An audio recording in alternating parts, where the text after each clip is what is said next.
How terrifying can a controlling and abusive husband be?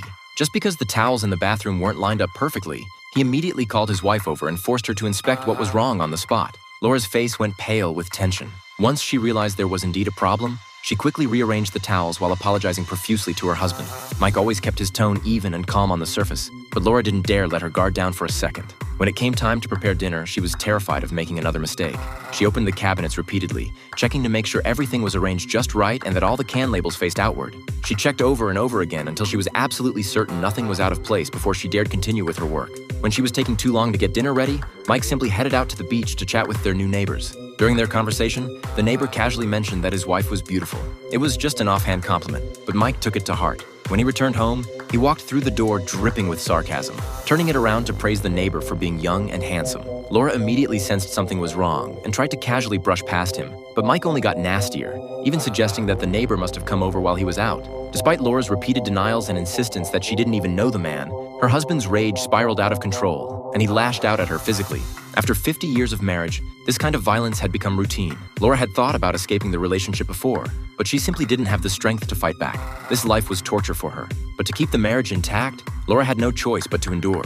The next moment, though, Mike seemed like a completely different person. He helped Laura to her feet, speaking to her gently and soothingly, simply because he suddenly remembered there was something important happening that day. Their neighbor had just bought a sailboat and had invited them out on the water that evening. Laura had no choice but to agree. When night fell, they went sailing with their neighbor.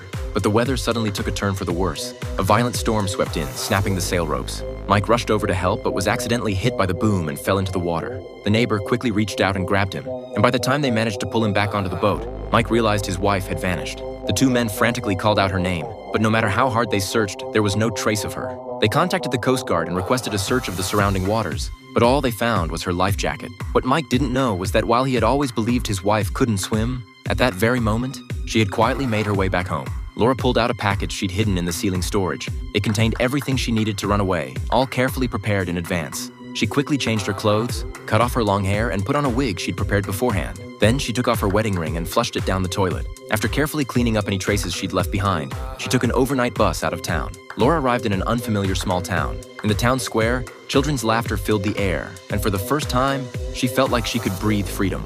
Laura rented a small house and began settling in. Though it was nowhere near as spacious as her former mansion, she decorated it with care, filling it with warmth and beauty. When the towels were neatly arranged, she deliberately messed them up. When the boxes in the cabinet were lined up perfectly, she knocked them over. This freedom to live however she wanted, that's what made her truly happy. Meanwhile, Mike was still consumed by grief over losing his wife. That is, until a phone call came through, instantly transforming his sorrow into rage. On the other end was a swimming instructor, asking why Laura, who was such an excellent swimmer, had never come to lessons. Mike was furious. He'd always believed his wife couldn't swim, never imagining she'd been hiding this from him all along. If she could swim, how could she have possibly drowned? Back at home, Mike started searching for clues, and sure enough, he found the ring in the toilet. The ring that should have sunk to the bottom of the ocean with his wife had mysteriously appeared at home, convincing him that Laura was still alive. What he never expected, though, was that his wife had not only left him, but had quickly started building an entirely new life, and had even started a new romance. In Laura's new life, there was a neighbor named Sean who had captured her heart. From the moment they met, this man who radiated freedom had drawn her in. Sean was a university professor, not only brilliant, but also a master at creating romantic moments that were impossible to resist. Sean took Laura out into the night, and suddenly the sky lit up with stars. Then snow began to fall gently around them, as if they'd stepped into a dream. Combined with his good looks, he quickly won Laura's heart. But what neither of them realized was that Mike was already making his move. Though he didn't know exactly where Laura was hiding, he knew her one weakness: her mother. Her elderly mother was blind and lived alone in a nursing home. Mike quietly stationed himself near the old woman, waiting patiently. He knew Laura would eventually come to visit her mother. Sure enough, before long, she appeared. But Laura was careful.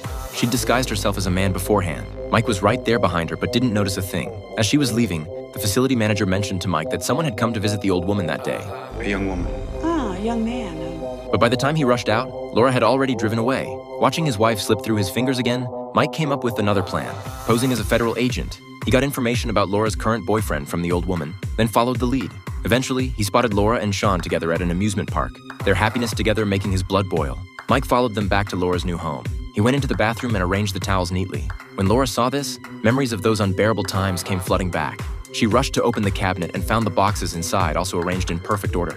In that instant, fear washed over her. She ran toward the door but found a radio blocking her path. Then, from the darkness, she heard slow, deliberate footsteps. Mike emerged from the shadows. Hearing that familiar voice again, Laura finally lost control of her tears. Just then, there was a knock at the door. It was Sean. Mike whispered a threat, warning her not to try anything, then quickly hid behind the door, ready to strike.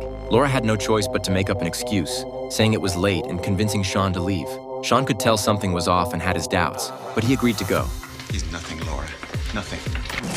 However, when he heard Mike's voice from inside, he immediately broke down the door. The two men instantly erupted into a fierce struggle. Sean's strength began to fail, and Mike knocked him unconscious with a weapon. Mike grabbed Laura tightly, trying to drag her back and regain control over everything. But to his shock, Laura suddenly found the courage to fight back, knocking the weapon from Mike's hand. Without hesitation, she seized the opportunity, grabbed the weapon, and fired a shot at Mike. Seeing Mike frozen in place, Laura quickly grabbed the phone and called the police. But she wasn't just calling for help, she carefully described the situation in a strategic way. Yes, this is Sarah Waters, 408 Tremont. Come quickly.